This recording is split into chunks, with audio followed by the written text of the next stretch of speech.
Kembali lagi membahas sebuah serial film, kali ini dari negara Korea. Film ini berjudul A Nasty Deal, dirilis pada tahun 2015.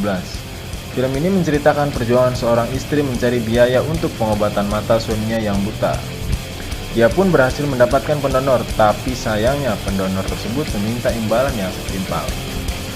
Penasaran dengan ceritanya? Langsung saja kita review.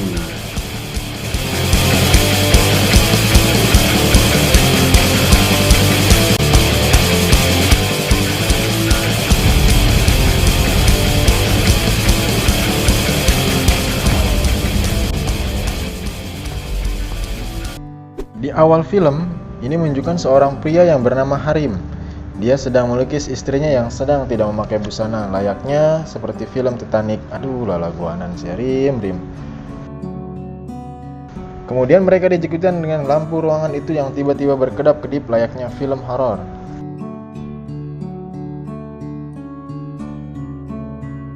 Oh iya, nama istri Harim adalah Sanyong. Sanyong ini adalah pemeran utama dari film ini.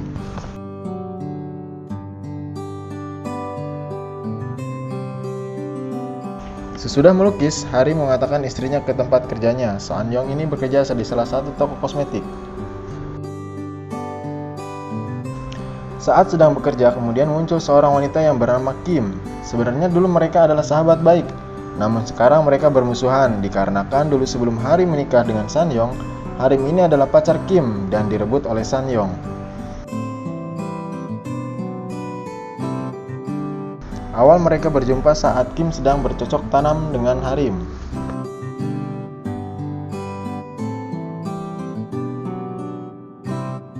Dan saat di toko tersebut, Kim terus-terusan mencela Sanyong, dan saat Sanyong sudah tidak tahan, dia pun menampar Kim. Waduh. Sehingga manajer toko tersebut meminta maaf kepada Kim atas perbuatan karyawannya itu. Dan perbuatan tersebut adalah satu perbuatan yang tidak bisa ditoleransi. Manajer toko itu pun mengancam akan mencat Sanyong, kecuali Sanyong bersedia bercocok tanam dengannya, barulah ada pengecualian. Waduh, ini nih skandal ya. Karena Sanyong ini adalah wanita baik-baik, dia pun emosi dan melepaskan segitiga dan melempar ke wajah manajer itu.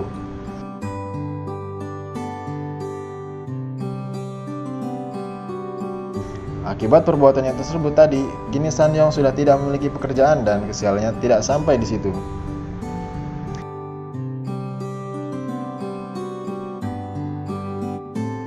Di sisi lain, suaminya sedang memperbaiki lampu yang rusak tadi dan berencana ingin menggantinya. Namun karena dia memegang lampu itu terlalu keras, akibatnya lampu itu hancur dan pecah. Pecahannya tersebut menusuk matanya sehingga membuat tidak bisa melihat lagi. Sanyong mendapat kabar bahwa suaminya terkena musibah, langsung saja ke rumah sakit, dan sesampainya di rumah sakit, terlihat Sanyong sedang gelisah memikirkan suaminya. Dan tiba-tiba muncullah seorang pria tua dan sedang memperhatikannya.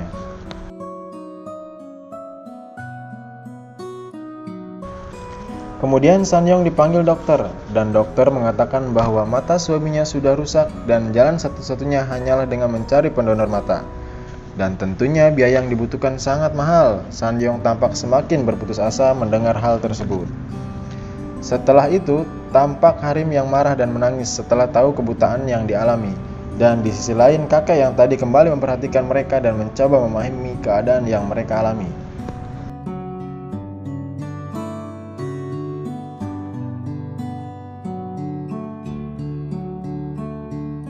Singkat cerita, saat Sanyong keluar dari kamar pasien, kakek tadi menghampirinya dan meminta untuk waktu sebentar berbicara suatu hal yang penting. Kakek tersebut menawarkan untuk membantu seluruh biaya pengobatan suami Sanyong. Asal Sanyong menuruti syarat dari sang kakek dan ia akan memberitahukan persyaratannya tersebut besok.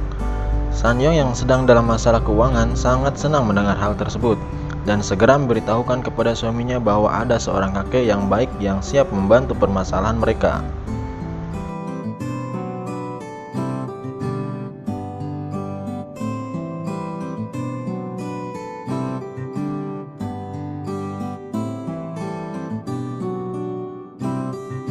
Keesokan harinya, Sanyong pergi ke rumah kakek tersebut. Sesampainya di sana, tampak rumah kakek yang sangat besar, meski dengan desain yang kuno.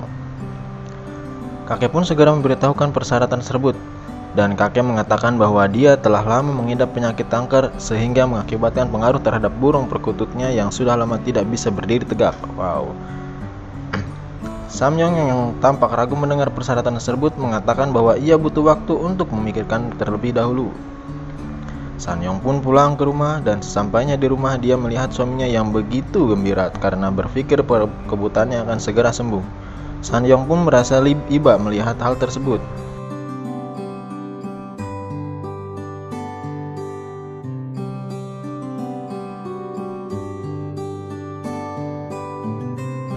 Kemudian Sanyong berusaha mencari bantuan lain hingga dia tidak malu lagi meminta bantuan Kim. Sanyong menceritakan semua peristiwa yang dialami beberapa hari ini. Di sini terlihat Kim yang masih dendam dan benci kepada Sanyong sama sekali tidak berniat membantunya. Tapi mungkin karena kasihan dan dia kembali menghampiri Sanyong dan berniat membantunya.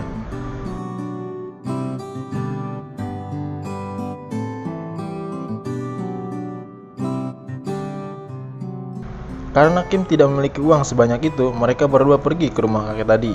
Dan Kim berusaha membuat burung kakek menjadi tegak, tapi tetap saja tidak membuat burung kakek bergerak sedikit pun. Akhirnya Kim menyerah.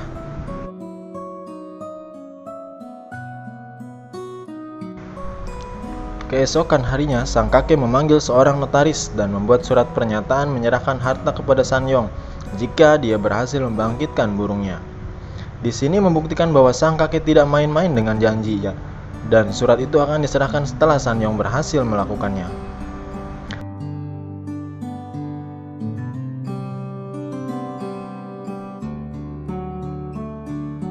Sanyong yang masih enggan dan persyaratan tersebut berusaha mencuri surat tersebut di malam.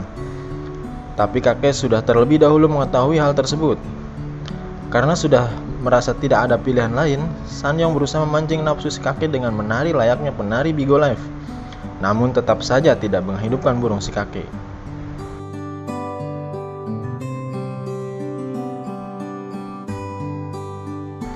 Sanyong pun mencoba browsing di internet dan dia langsung belanja rempah-rempah herbal untuk membangunkan burung si kakek. Namun tetap saja tidak membuahkan hasil.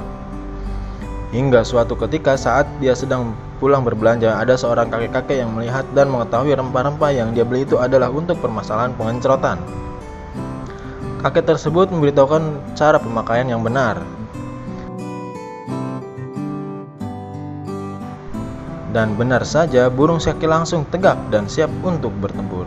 Tanpa basa-basi, kakek langsung saja memberi makan burungnya ke lahan becek si Sanyong. Dan setelah bercocok tanam, si Sanyong menagih janji si kakek. Tapi si kakek malah mengatakan bahwa yang barusan itu hanyalah percobaan pertama. Anjir si kakek nih. Sanyong pun tampak emosi dan pulang menangis. Dia merasa telah ternodai oleh kakek biadab tersebut. Keesokan harinya Sanyong datang lagi untuk menagih janji si kakek. Namun sekali lagi kakek ingin merasakan surabilnya Sanyong. Sanyong pun menuruti dan terjadilah pertempuran burung kakak tua yang hingga pinilnya dan masuk ke dalam.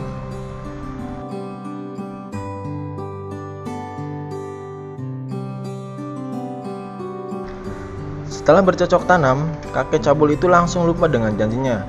Sanyong makin emosi dan sadar bahwa dia sudah terjebak perjanjian dengan juri. Keesokan harinya, meski Sanyong sudah muak dengan si kakek, tapi si kakek masih leluasa menikmati gua sempit si Sanyong. Hingga suatu hari mereka pergi untuk cek perkembangan kesehatan si kakek.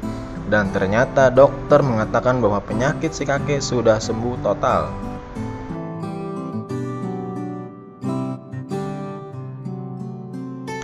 Kakek terlihat gembira tapi tidak dengan Sanyong. Setelah pulang, Sanyong langsung menagih janji kepada si kakek. Tapi tetap saja kakek yang sudah merasakan sehat burungnya dan sudah makan tiap hari malah mempermainkan si Sanyong. Bahkan suatu malam si kakek ke rumah si Sanyong dengan berniat untuk menemui suami Sanyong. Harim pun yang menganggap si kakek ini seorang yang baik, ia menyambutnya. Sebaliknya mereka berbincang dengan akrab. Kakek terlihat sangat baik dengan ucapan namun tidak dengan perbuatannya. Kalian bisa lihat sendiri, si kakek berani melecehkan Sanyong di hadapan suami yang buta tersebut. Setelah keluar dari rumah Sanyong yang emosi langsung menampar si kakek. Tapi si kakek yang sudah menganggap dirinya lebih perkasa dari Harim malah mengatakan bahwa ia jatuh cinta kepada Sanyong.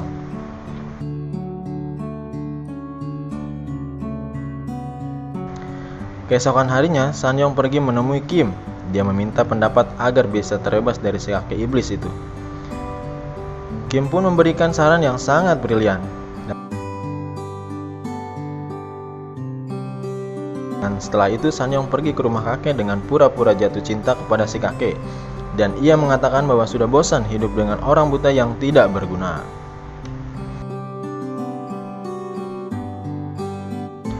Si kakek yang mendengar hal tersebut langsung kepedean dan merasa lebih tampan melebihi Ariel Noah. Aduh.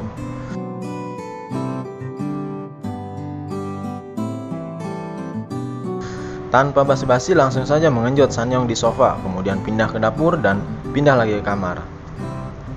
Keesokan harinya, si kakek sudah sangat jatuh cinta. Ini mengajak Sanyong untuk tinggal bersamanya dan meninggalkan Harim. Sanyong pun menurutinya, tapi dia tetap menagih janji kakek untuk menyembuhkan suaminya, barulah ia mau sepenuhnya tinggal bersama kakek. Tidak lama setelah itu, kakek menepati janjinya dan berikan rekening kepada Sanyong.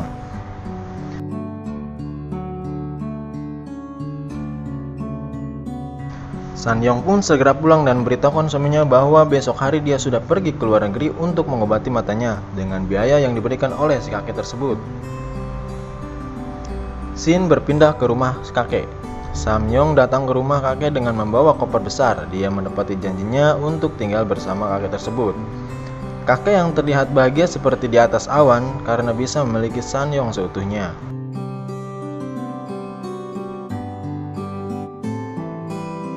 Lalu kakek langsung saja mengenjot Sanyong dan pada saat sementara pengenjotan terjadi, Sanyong menutup mata dengan kostum segitiga bermudanya. Ternyata Sanyong sudah menyiapkan sebuah pulpen untuk membunuh si kakek.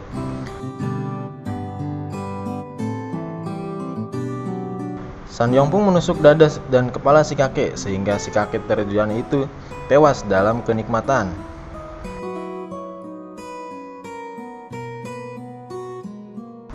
Sanyong yang tampak bahagia dan takut menangis lalu menelepon polisi dengan mengatakan bahwa si kakek meninggal karena serangan jantung.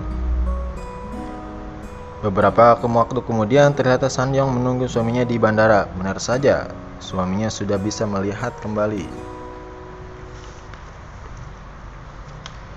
Mereka pun akhirnya hidup bahagia selamanya. Film pun selesai. Itulah akhir dari alur cerita film ini. Banyak mungkin yang tidak memahami kenapa si Sanyong ini tidak dipenjara. Bahkan polisi pun tidak melakukan penyelidikan lebih lanjut. Ya namanya juga film, biar cepet aja gitu ya mungkin ya.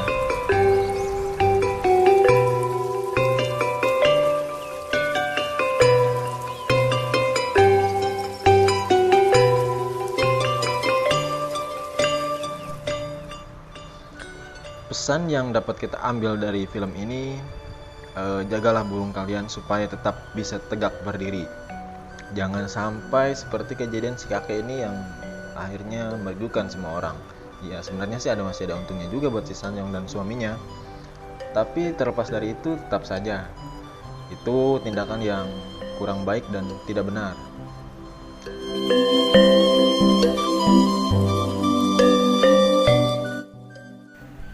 Jangan lupa like, komen, dan subscribe. Tunggu video berikutnya dari saya. Terima kasih.